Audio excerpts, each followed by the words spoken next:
Worldship Avalon, Chapter 6, by Mavranel. Deep inside his mind, he screamed. No one could hear him, though, as his body was propelled through the day by a mind that was not his own. The slug had been lying dormant inside him without him knowing, and now it was using his own knowledge to disable the electronic warfare systems inside of the troop drop pods. There was nothing he could do but scream helplessly inside his mind as he watched the slug do as it willed. Kippuin. Dan Jennings woke up to the shouts of his sergeant. Not even processing the words, began moving. His body began putting on his uniform as the fog cleared from his mind, and the sergeant's words started to pierce through.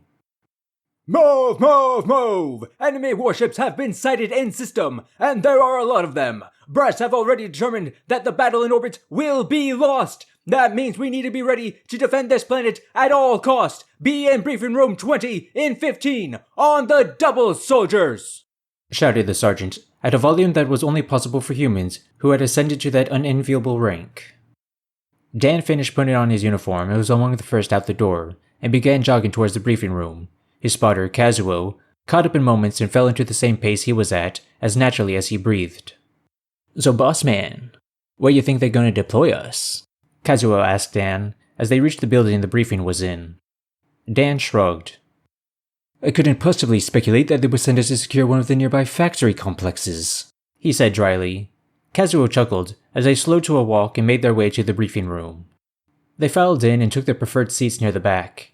They made idle chatter with some of the other soldiers as they filed in and took their seats. Then Sergeant Fujiwara came in, and the room instantly quietened. Lieutenant Yotsuba followed in, as the silence settled on the room, as if it was his cue to enter. The briefing began without fanfare, as the lieutenant began laying out the situation and their orders in a perfunctory fashion. Dan had been right. They would be guarding one of the nearby factory complexes. The invading fleet was apparently human, the prevailing theory being it was some warlord looking to consolidate power to save humanity. Regardless of who it was, they would want to seize production areas intact, making them highly strategic points for ground fighting. Dan already knew that as one of the platoon snipers. That meant he and Kazuo would likely be camping on a nearby hill. Maybe he'd get lucky and get posted to the roof. As he thought that, the lieutenant pulled up a map of the area and began going over the details of their deployment. And he sighed as his position on the top of a nearby hill was announced. The curse of competence, being rewarded with the most difficult postings. He should have bungled his last few training bouts, but he needed to wipe the smug look off of that bastard Mark's face, who conveniently was getting the roof posting that Dan wanted. He sighed internally, knowing better than to voice his dissatisfaction while the lieutenant was present. The briefing ended shortly thereafter, and everyone filed out of the briefing room, quickly making their way to the armory. "So we got stuck up on a hill, eh, boss man?" Kazuo said cheerfully. He nudged Dan in the arm. "A romantic getaway, just the two of us." He continued with a laugh. Dan rolled his eyes. "As long as your idea of romance is a rifle shoved up your ass, I'm game," he said, drawing chuckles from some of the older soldiers in earshot. Kazuo just laughed, and the soldiers continued to banter as they jogged to the armory. Once they arrived, they all began suiting up. Other platoons that were part of the wider company had already began suiting up. Dan quickly started putting together his gear and switched over to his battle dress. He was ready in short order, his rail rifle dismantled and stowed in his kit.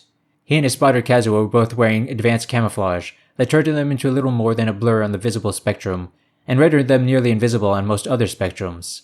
Only field commanders and snipers had access to those uniforms, given how difficult they were to manufacture. He was carrying a compact top-loaded SMG of an ancient but sleek design for his alternate primary. He wouldn't switch over to the rail rifle until he nested. Kazuo, however, sported the more typical and modern Combo Energy Rifle, or CER for short, though it was often referred to as SIR by the infantry. It could switch from a long-range, highly accurate laser fire mode into a shorter-range plasma fire mode. The plasma fire mode could be further altered and turned from a rifle-style shot to a shotgun-like blast in exchange for giving up even more range. It was extremely effective, and its versatility had led to it becoming widespread amongst the infantry across the planet. As Dan strode out with the rest of his platoon to load up, he watched as the other platoons began loading into the vehicles as well. All except the power armored troops, who would be running escort alongside the vehicles. The massive 3-meter-tall powered armor suits could easily outpace the ground vehicles they were escorting. They would bound alongside, maintaining a constantly shifting patrol around the rest of the company as they traveled to their destination. After they arrived, they would set up a small base camp. The invading ships were still in the outer system and taking their time moving in, so Dan wouldn't have to travel into the hills immediately, which meant he had the displeasure of helping to set up a base camp he wouldn't be getting to utilize. He kept the sigh internal as he bantered with the rest of his platoon. Joseph found himself faced with a situation far outside of his norm. He was not happy about the situation, but he wasn't sure he could ignore it. As he was roaming the mountainside doing his usual hunting, he had caught sight of movement on the old road that led from the nearest city to the nameless frontier town he lived near. Bringing up his binoculars, he'd focused in on it and saw a massive caravan of refugees. The town definitely did not have the room or the resources for that many people, but there was nothing he could do to try and turn them around. Whatever was at their backs was unlikely to be good either. He'd have to warn the town so that at least they have some time to prepare. He disappeared into the trees and flitted through the forest. He had been alone on this mountain for years now, and he had used that time effectively. His knowledge of the ever-shifting game trails was perfect as he followed them across the side of the mountain back to his home. He quickly loaded up the truck with hides as there was no sense in wasting the trip, and if anything, those hides would quickly be needed. He took the rough road down the mountain as fast as he dared, nearly flipping his truck twice as the low whine of the electric motors strained in the background. He finally made his way into town and pulled up to Dirk's. He pulled out a bundle of hides from the bed of his truck and walked in. Dirk was at his counter as usual when Joseph plopped down the hides. They made some small talk as they exchanged his hides for credits. "So what brought you down the mountain earlier than usual?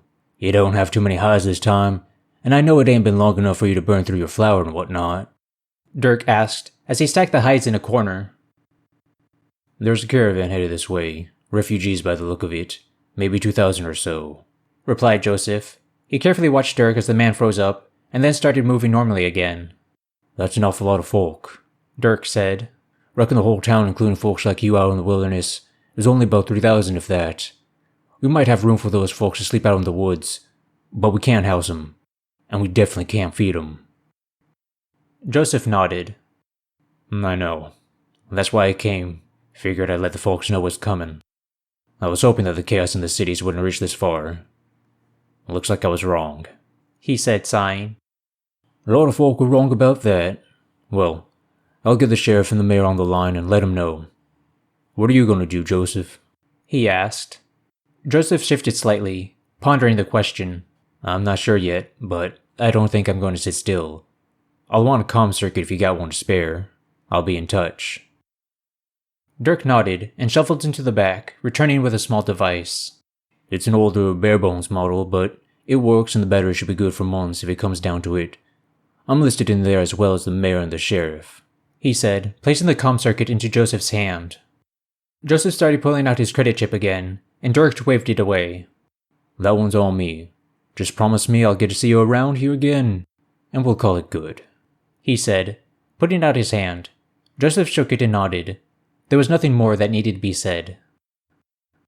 He left the store and got back into his truck. He'd return home and set out from there on foot. There were things he needed to grab, and trying to drive his truck to the city was likely a suicidal endeavor. If the refugees didn't bother him, then he'd likely be taken out by any military forces near the city on the approach. Stealth would be necessary, which meant he'd need to go on foot. He made his way home without trouble, and began packing the supplies he would need for a long trip. It was largely just the survival kit he carried with him, as he would be hunting along the way. Just more preserved food, as well as an old gift that he pulled out from storage. He never used it much since he'd come here, as he preferred not to rely on technology when his own senses were enough. But he might need it now. He pulled a small drone out of storage and carried it outside. It powered on without trouble and faded from sight as its stealth systems engaged. He heard the 4 propellers begin to spin as it began to fly and rose into the sky without his prompting. It would also follow him, keeping him up to date on the surrounding area whenever he chose to check. He pulled the controller in front of him. The drone had already drifted off, keeping him in sight with one camera, and using the others to scan the area. Its built-in AI had already locked onto the town and the refugees in the distance. There were likely better versions of the drone now, but it had been one of the early prototypes for true stealth technology that his father had worked on so long ago. It was one of the only things he'd kept when he'd come out into the wilderness. It had a powerful battery as well as a fusion cell if it ran too low. He'd avoid forcing it to use up the fusion cell by swapping out the battery when he stopped. He would sleep during the day while it watched over him, using a solar cell to recharge the spare battery. He'd wallowed in his own pity for too long, and he'd be a fool not to take the opportunity that had arisen. The time for hesitation was over. The time for his revenge, however, was at hand.